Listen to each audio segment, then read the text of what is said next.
ನಮಸ್ಕಾರ ಸ್ನೇಹಿತರೆ, ಬೆಳ್ಳಂಬೆಳಗ್ಗೆ ಟೀಂ ಇಂಡಿಯಾದಲ್ಲಿ ಆಯಿತು ದೊಡ್ಡ ಬದಲಾವಣೆ. ಬಾಂಗ್ಲಾ ವಿರುದ್ಧದ ಮೊದಲ ಟಿ20 ಪಂದ್ಯಕ್ಕೆ ಹೀಗಿದೆ ಭಾರತದ ಬಲಿಷ್ಠ ಪ್ಲೇಯಿಂಗ್ 11 ತಂಡಕ್ಕೆ ಎಂಟ್ರಿ ಕೊಟ್ಟರು ಯುವ ಆಟಗಾರರು. ಹಾಗಾದ್ರೆ ಸುದ್ದಿಯ ಸಂಪೂರ್ಣ ಮಾಹಿತಿ ಏನು? ಅಷ್ಟಕ್ಕೂ ಬಾಂಗ್ಲಾ ವಿರುದ್ಧದ ಮೊದಲ ಟಿ20 ಪಂದ್ಯಕ್ಕೆ ಟೀಂ ಇಂಡಿಯಾದ ಪ್ಲೇಯಿಂಗ್ 11 ಹೇಗಿರಲಿದೆ ಗೊತ್ತಾ? ಹೀಗೆ ಇದರೆಲ್ಲದರ ಬಗ್ಗೆ ಇವತ್ತಿನ ಈ ಒಂದು ವಿಡಿಯೋದಲ್ಲಿ ಕಂಪ್ಲೀಟ್ ಆಗಿ ತಿಳಿಸ್ಕೊಡ್ತಾ ಹೋಗ್ತೀನಿ. ಆದ್ದರಿಂದ ದಯವಿಟ್ಟು ಈ ವಿಡಿಯೋವನ್ನ ಕೊನೆವರೆಗೂ ನೋಡಿ ಸ್ನೇಹಿತರೆ. ಆದರೆ ಅದಕ್ಕಿಂತಲೂ ಮುನ್ನ ನೀವು ಕೂಡ ಟೀಂ ಇಂಡಿಯಾದ ಅಪ್ಪಟ ಅಭಿಮಾನಿಗಳಾಗಿ ಈ ವಿಡಿಯೋವನ್ನ ನೋಡುತ್ತಿದ್ದರೆ ತಪ್ಪದೆ ಈ ಕೂಡಲೇ ಈ ವಿಡಿಯೋಗೊಂದು ಲೈಕ್ ಮಾಡಿ. ಹೌದು ಸ್ನೇಹಿತರೆ, ಭಾರತ ಮತ್ತು ಬಾಂಗ್ಲಾದೇಶ್ ನಡುವಿನ 3 ಪಂದ್ಯಗಳ ಟಿ20 ಸರಣಿಯು ಭಾನುವಾರದಿಂದ ಅಂದರೆ ಇಂದಿನಿಂದ ಶುರುವಾಗಲಿದೆ. ಈ ಸರಣಿಯಿಂದ ಪ್ರಮುಖ ಆಟಗಾರರು ಹೊರಗುಳಿದಿದ್ದು, ಹೀಗಾಗಿ ಹೊಸ ಪ್ಲೇಯಿಂಗ್ 11 ರೂಪಿಸಿಕೊಳ್ಳಬೇಕಾದ ಅನಿವಾರ್ಯತೆ ಟೀಂ ಇಂಡಿಯಾದ ಕೋಚ್ ಗೌತಮ್ ಗಂಭೀರ್ ಅವರ ಮೇಲಿದೆ.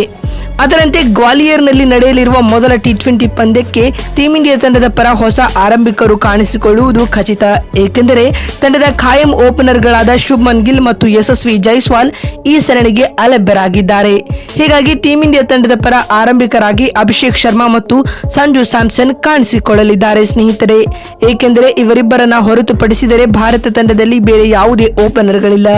ಹೀಗಾಗಿ ಸಂಜು ಸ್ಯಾಮ್ಸನ್ ಮತ್ತು ಅಭಿಷೇಕ್ ಶರ್ಮಾ ಜೋಡಿ ಇನ್ನಿಂಗ್ಸ್ ಆರಂಭಿಸುವುದು ಬಹುತೇಕ ಖಚಿತ ಅಂತಾನೆ ಹೇಳಬಹುದು ಸ್ನೇಹಿತರೆ. ಇನ್ನು ಪಂದ್ಯದ ಪಿಚ್ ರಿಪೋರ್ಟ್ ಕಡೆ ಮಾತನಾಡ್ತಾ ಬರುವುದಾದರೆ, ಈ ಪಂದ್ಯವು ಗ್ವಾಲಿಯರ್ ಅಂತಾರಾಷ್ಟ್ರೀಯ ಮೈದಾನದಲ್ಲಿ ನಡೆಯಲಿದೆ ಸ್ನೇಹಿತರೆ.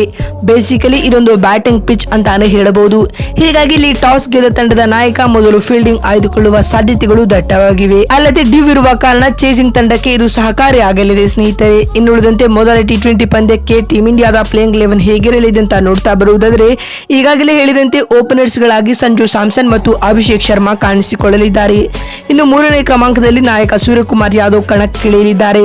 ಹಾಗೆ 4ನೇ ಕ್ರಮಾಂಕದಲ್ಲಿ ಶಿವಂ ದುಬೆ ಕಾಣಿಸಿಕೊಳ್ಳುವ ಸಾಧ್ಯತೆ ಹೆಚ್ಚಿದೆ. ಹಾಗೆಯೇ 5ನೇ ಮತ್ತು 6ನೇ ಕ್ರಮಾಂಕಗಳಲ್ಲಿ ರಿಂಕು ಸಿಂಗ್ ಮತ್ತು ಹಾರ್ದಿಕ್ ಪಾಂಡ್ಯ ಬ್ಯಾಟ್ ಬೀಸಲಿದ್ದಾರೆ ಬಂಧುಗಳೇ. ಅದೇ ರೀತಿ ರಿಯಾನ್ ಪರಾಗ್ 7ನೇ ಕ್ರಮಾಂಕದಲ್ಲಿ ಕಣಕ್ಕಿಳಿಯಬಹುದು. ಇನ್ನು 8ನೇ ಕ್ರಮಾಂಕದಲ್ಲಿ ವಾಷಿಂಗ್ಟನ್ ಸುಂದರ್ ಅವರಿಗೆ ಅವಕಾಶ ನೀಡಲಾಗಿದೆ.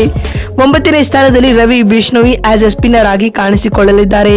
ವೇಗಿಗಳಾಗಿ ಹರ್ಷದೀಪ್ ಜೊತೆ ಮಯಾಂಕ್ ಯಾದವ್ ಡೆಬ್ಯೂ ಮಾಡುವ ಸಾಧ್ಯತೆ ದಟ್ಟವಾಗಿವೆ ಸ್ನೇಹಿತರೆ. ನೋಡಿದ್ರಲ್ಲ ಬಂಧುಗಳೇ, ಬಾಂಗ್ಲಾ ವಿರುದ್ಧದ ಮೊದಲ ಟಿ20 ಪಂದ್ಯಕ್ಕೆ ಟೀಂ ಇಂಡಿಯಾದ ಪ್ಲೇಯಿಂಗ್ 11 ಹೇಗಿರಲಿದೆ ಮತ್ತು ಪಂದ್ಯದ ಪಿಚ್ ರಿಪೋರ್ಟ್ ಕತೆ ಏನ್ ಹೇಳುತ್ತೆ ಅಂತ ತಿಳಿಸ್ಕೊಡುವ ನಮ್ಮ ಈ ಪ್ರಯತ್ನ ನಿಮಗೆ ಇಷ್ಟವಾಗಿದ್ದಲ್ಲಿ ತಪ್ಪದೆ ಈ ಕೂಡಲೇ ಈ ವಿಡಿಯೋಗೊಂದು ಲೈಕ್ ಮಾಡಿ.